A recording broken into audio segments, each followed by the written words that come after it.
Howdy. So I'll talk about the 3 steps that I take when the feelings of inadequacy kick in. Now, I know it's Tuesday night, and I'm supposed to be doing this on Sundays, and I already made the excuse that I was doing it on Monday, and then Monday came around yesterday, and I just plumb forgot.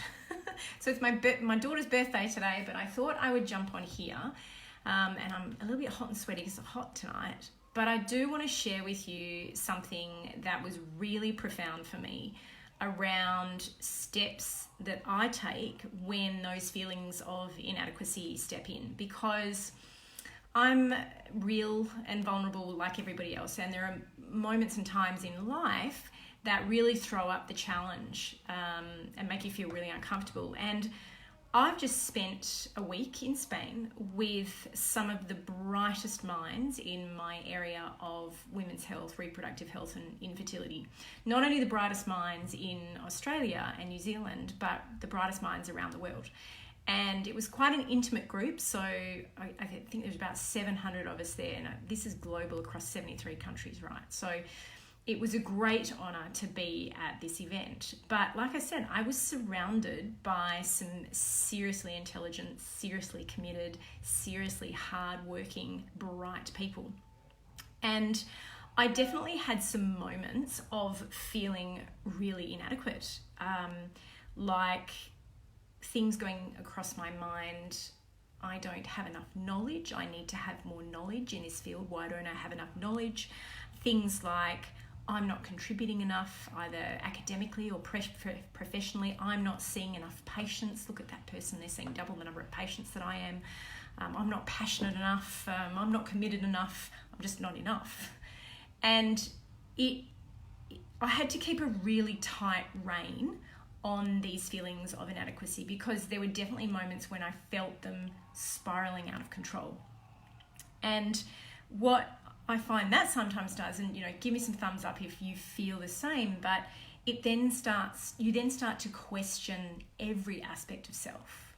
So physical, you start to feel inadequate there. Emotionally, you start to feel inadequate there. Verbally, like I just get verbal diarrhea when I'm feeling really inadequate.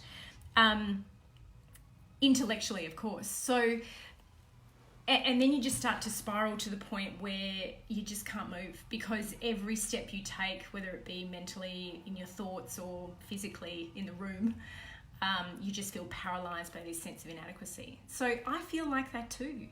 And a lot of people would go, what, are you serious? Do you feel like that too? But seriously, there are moments in my life where those feelings of inadequacy really come to the surface. So I've had to learn specific behaviours in how to deal with this. And there are 3 things that I have had to learn. Now, the reality is these moments in life have to happen, because you have to stress coal in order to create a diamond.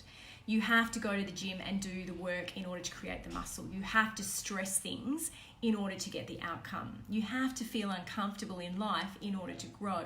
And so in order for you, so these moments are like really, really, really important. So you can't actually become better at what you do without these uncomfortable moments in life. So number 1 is just embrace them. But they're not the 3 steps. So the first step is, when I feel these moments of inadequacy, is I anchor myself to my vision. Now, I've talked on another call about the importance of creating vision, how it's about filtering that reticular activating system and just having that front and center every day. So that's why I believe in the habit of the miracle morning, getting up in the morning, sitting down, gratitude journaling, and just writing out my vision for where I want to go. There's 2 things about that. You really start to feel it, taste it, touch it, smell it. You're really laying down that neural network, and as your RAS goes, as you filter, these are the things that start flowing your way. And I talked about that on a previous call, so go back and listen to it. But the second thing is it helps to create that habit. And when you get that habit happening all of the time, then when you have these moments, you can then slip back into the habit and anchor yourself to your vision. So that's one of the very first things that I'll do when I have that sense of inadequacy, is I'll just go back to what my vision is, so that when the trigger comes up, whether it be I'm faced with a highly intelligent person, or I'm really challenged in my workplace, or maybe I'm in conflict with a colleague and I question my own adequacy, I'll just go back to my vision of where I'm going. Because we don't live our visions by other people's visions or stories, right? You can't compare your chapter 1 to someone else's chapter 20. Like, that comparison is just a thief of joy.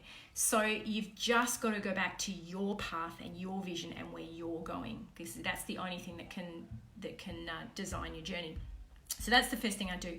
The second thing I do is think this, not that. And this is a skill I got from Mel Robbins. I would highly encourage you, if you're interested in learning about mindset, she's done an amazing online program called Mindset Reset. Share this with other people because it's absolutely brilliant. But she talks about the thoughts that you think. You can think this or you can think that. And it depends on the choice of thoughts. And I kind of change it slightly differently. It depends on the type of questions that you ask yourself. So you can ask yourself things like, why am I not as good as Joe Blogs? Or you can say, I'm here to better myself, and I know what I need to do that. It could be, why do I always say the wrong things? Or this has been a really great opportunity for me to learn some awareness around language.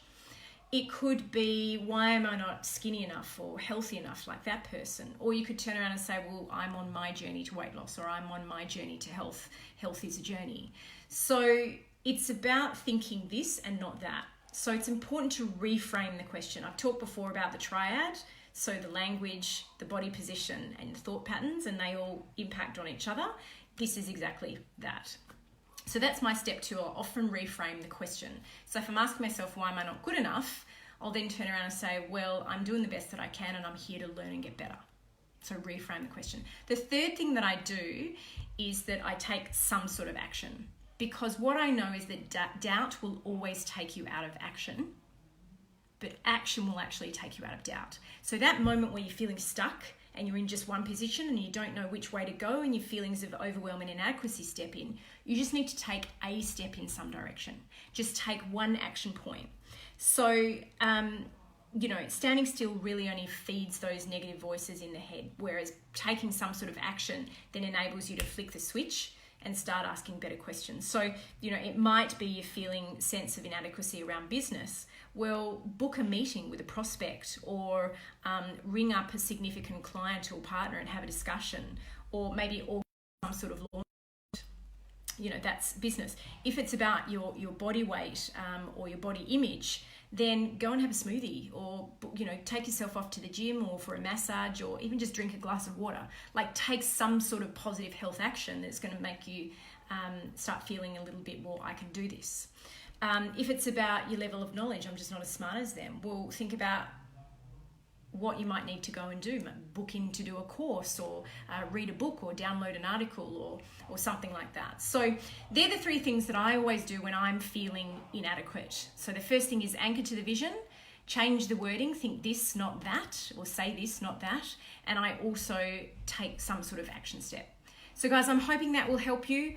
If you are someone who feels that sense of inadequacy at times, and you have that potential to spiral out of control, please give us a thumbs up. I really hope that this has been of value to you. Don't hesitate to pop some comments in the section down below, and please share this with another woman that you love. See you soon.